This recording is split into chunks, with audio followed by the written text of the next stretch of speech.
ESPN was never my destination, partly because I thought of it as a TV property. But I originally went there as a writer. I did not go there to do broadcast. So I just was going to be writing columns, and I would make some occasional TV appearances. And sometimes ignorance is not just bliss, but ignorance is helpful. And by that, I mean this. When I first started doing TV, appearing on like Outside the Lines, and then started doing, Cold Pizza / First Take, I didn't take it very seriously because I'm like, TV, who cares? Print reporters thought that way of TV at that time. It was like Bloods and Crips. What year was this? Would have been 2006. So 2006 is when I got to ESPN. And so early part of 2007 when I'm starting to do a little bit more TV, because, the reason why on Around the Horn you see so many columnists or former columnists is because we generate opinion.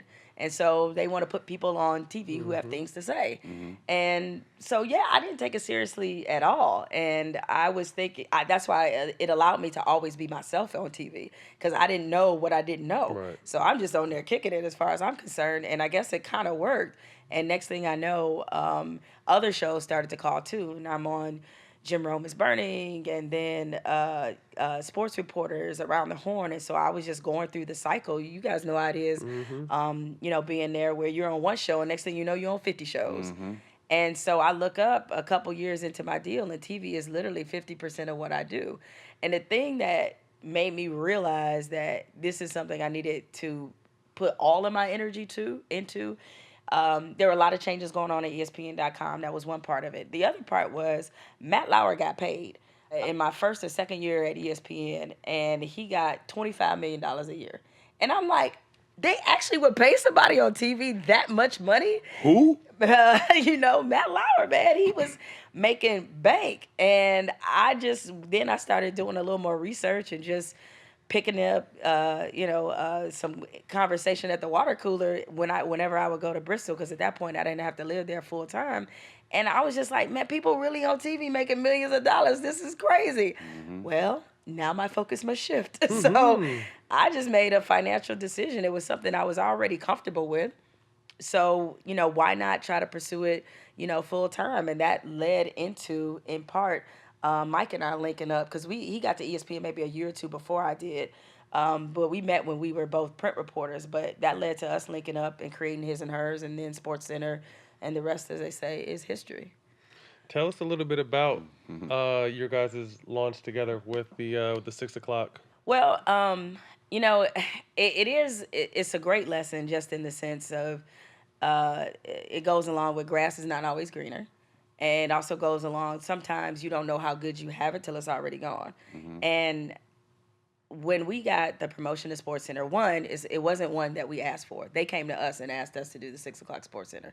We were having a lot of fun doing His and Hers, doing all kind of crazy shit you shouldn't be putting on TV. Oh, my goodness. Was the Friday or the Boys in the Hood Boys thing? in the Hood, Boys in the Hood thing. Look, still, I'm sure I'm the only person. We want to do that skit. We want to do some skits with you, too, for the podcast. I'm in. All right. That's dope. Let me know. Dope. I got my SAG card and everything. But, no, I mean, being on at noon at ESPN2 during that time, because it was Mike and Mike, First Take, then us.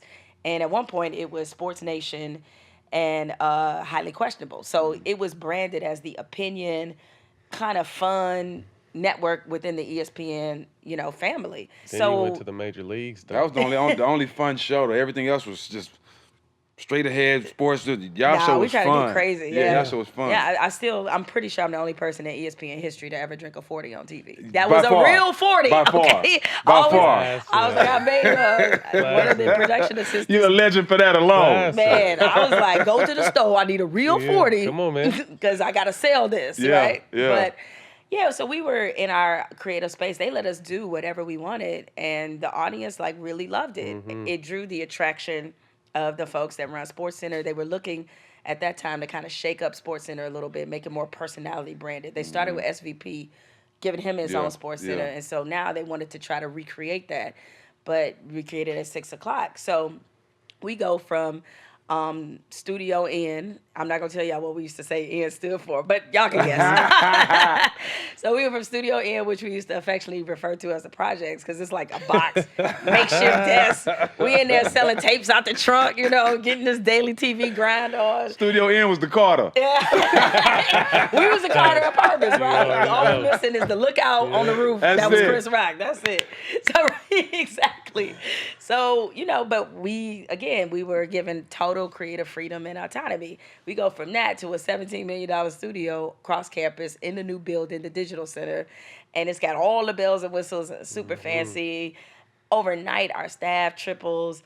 We got all this. We got commercials. We doing a media tour. Like all the stuff we said we wanted for his and hers. And it's like, boom, here it is. Worst job I ever had at ESPN was doing a 6 o'clock SportsCenter. I was like, sometimes, things are just not what you think they're gonna be. SportsCenter is a legacy brand. It's ESPN's baby. They care about if they don't care about shit else, they care about SportsCenter, right? No question. It is what built the network, literally. But it was not a fit for me at all because one, it was a lot more people that had a lot to say about our show.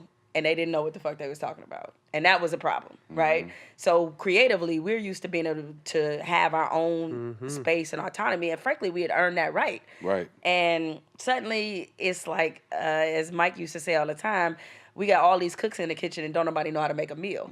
And it was tough. So from before the first launch of the show happened, the first show launch happened, it's like we were having a lot of creative issues. And those continued and persisted as we tried to figure out what exactly this show is. We rushed on the air. I mean, we started the day after the Super Bowl, which is good because your ratings are going to be phenomenal. But at the same time, when we started, we just didn't know what the show was. We had not been given the proper time to figure that out. Scott Van Pelt, I mean, he probably got 6 months or more. I think I'm probably underselling. I think he got more time than that to figure out what that was. Even when they did Get Up, Greedy Show, they got a lot of time to figure out what it was before it hit air. And anybody in television will tell you what you are on day one versus what you are a year later. Totally different. Yeah. I'm sure even now this podcast is different than the first one that you did, right? Definitely. That's just the evolution of how it works. But we got caught up in some really unfortunate drama that had nothing to do with us that was going on surrounding the narrative of ESPN. I mean, at this point, ESPN was about to experience their first layoffs in like God knows how many years. It might have been their first layoffs ever. And downside, and you guys know what this feels like when your salary's put out there. People have a lot to say about what it is, and they were laying off people. People knew what our salary was, and suddenly it became Mike and Jemele, why y'all playing these two clowns and laying off all these people at ESPN? And not to mention, there was this bubbling narrative that ESPN was too political and too liberal, which frankly didn't start until more black people started getting shows and more women, and they started becoming the face of the network. Then that shit started. Right. And so we became the poster children for everything that was going wrong at the network.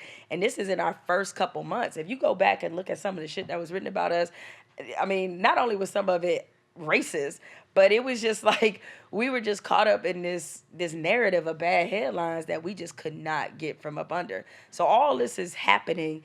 And then, of course, kind of the big explosion is when the Trump stuff happened.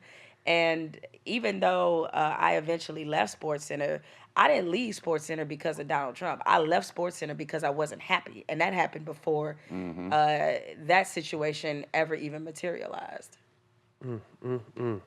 The interworkings, I explain to people like, you look at ESPN, how you kind of look at Nike. You know what I mean? Like they're a set brand, so what happens in there, sometimes good, sometimes bad, sometimes political, sometimes bullshit, sometimes race, but at the same time, it's just a constant cycle of whatever is going to happen, almost the next man up kind of mentality. You know what I mean? So it may not always be, Carrie, she announced she's leaving. Like, why would she leave ESPN, to better herself, to spread her wings, to kind of really fully be her and be unfiltered, because people don't realize how to the book you have to be at ESPN. Yeah, I mean, I do.